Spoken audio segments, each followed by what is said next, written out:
১৯তম শিক্ষক নিবন্ধনে এখন পর্যন্ত ৫৭,০৪০টি শিক্ষক শূন্য পদের চাহিদা পাওয়া গিয়েছে। ১৯তম শিক্ষক নিবন্ধনের এই রিকুইজিশনের সময়সীমা আরও ৩ দিন বাড়ানো হয়েছে এবং অষ্টম এনটিআরসির শিক্ষক নিয়োগ বিজ্ঞপ্তি বা প্রতিষ্ঠান প্রধান নিয়োগ বিজ্ঞপ্তির প্রবেশপত্র আজকে ছাড়া হয়েছে। আসসালামু আলাইকুম, যেখান থেকে আমাদের এই ভিডিও দেখছেন, আমার পাঠঘরে আপনাদেরকে আরও একবার স্বাগতম।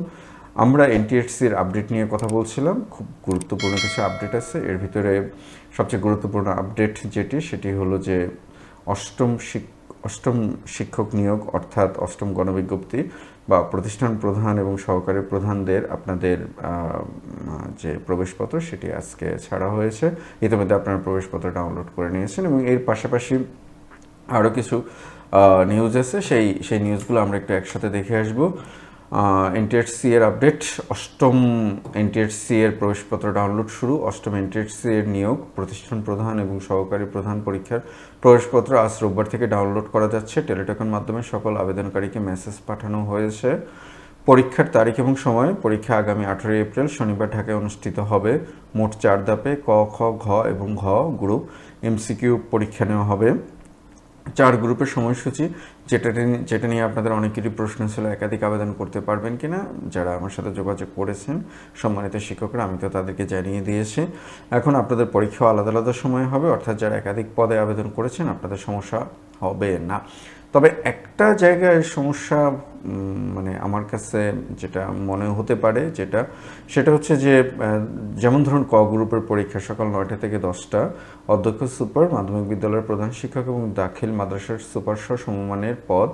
খ গ্রুপ সকাল 11:30 থেকে 12:30, উচ্চ মাধ্যমিক কলেজ অধ্যক্ষ, ফাজিল মাদ্রাসার অধ্যক্ষ, আলিম মাদ্রাসার উপাধ্যক্ষ সহ সমমানের পদ। গ গ্রুপ দুপুর 2টা থেকে 3টা, কামিল এবং আলিম মাদ্রাসার অধ্যক্ষ, উচ্চ মাধ্যমিক বিদ্যালয়ের অধ্যক্ষ, মাধ্যমিক বিদ্যালয়ের সহকারী প্রধান শিক্ষক সহ সমমানের পদ। ঘ গ্রুপ বিকেল 4:30 থেকে 5:30, কৃষি প্রতিষ্ঠান অধ্যক্ষ, ফাজিল এবং স্নাতক পাশ কলেজের উপাধ্যক্ষ এবং নিম্ন মাধ্যমিক বিদ্যালয়ের প্রধান শিক্ষক সহ সমমানের পদ।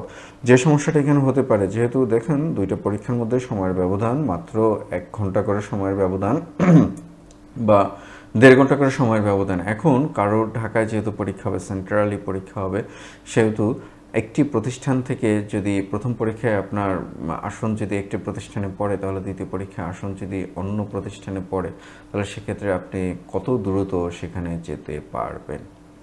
তো যদিও আমি এইখানে যেটা দেখতে পাচ্ছি, অধ্যক্ষ সুপার, মাধ্যমিক বিদ্যালয়ের প্রধান শিক্ষক, আবার নিম্ন মাধ্যমিক বিদ্যালয়ের প্রধান শিক্ষক, একটি পরীক্ষা হচ্ছে সকাল 9টায়, আরেকটি পরীক্ষা হচ্ছে 4:30। উচ্চ মাধ্যমিক কলেজের অধ্যক্ষ, ফাজিল মাদ্রাসার অধ্যক্ষ, আলিম মাদ্রাসার অধ্যক্ষ, কামেল আলিম মাদ্রাসার অধ্যক্ষ, উচ্চ মাধ্যমিক বিদ্যালয়ের অধ্যক্ষ, মাধ্যমিক বিদ্যালয়ের সহকারী প্রধান শিক্ষক সহ সমমানের পদ। তাহলে এই যে সময়ের গ্যাপটা, এই সময়ের গ্যাপটার মধ্যে ঢাকার একটি প্রতিষ্ঠান যদি দূরে দূরে হয়, যেমন ধরুন একটি প্রতিষ্ঠান যদি পুরনো ঢাকায় হয় আর একটি প্রতিষ্ঠান যদি মিরপুরে হয়, তাহলে 1.5 ঘন্টায় যাওয়া সম্ভব হবে কি না। তো এরকম বিষয়টা আমি ঠিক জানি না এটা কিভাবে তারা ম্যানেজ করবেন।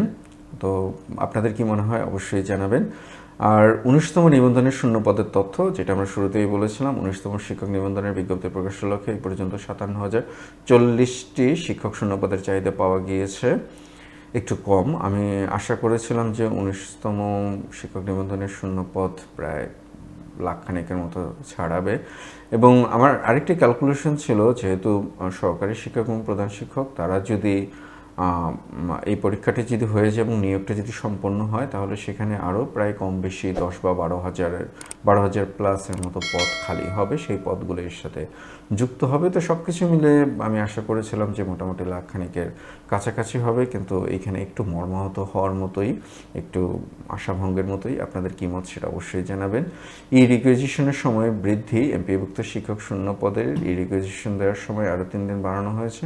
নতুন সিদ্ধান্ত অনুযায়ী আগামী 15 এপ্রিল রাত 12টা পর্যন্ত শিক্ষা প্রতিষ্ঠানগুলো চাহিদা পাঠাতে পারবে।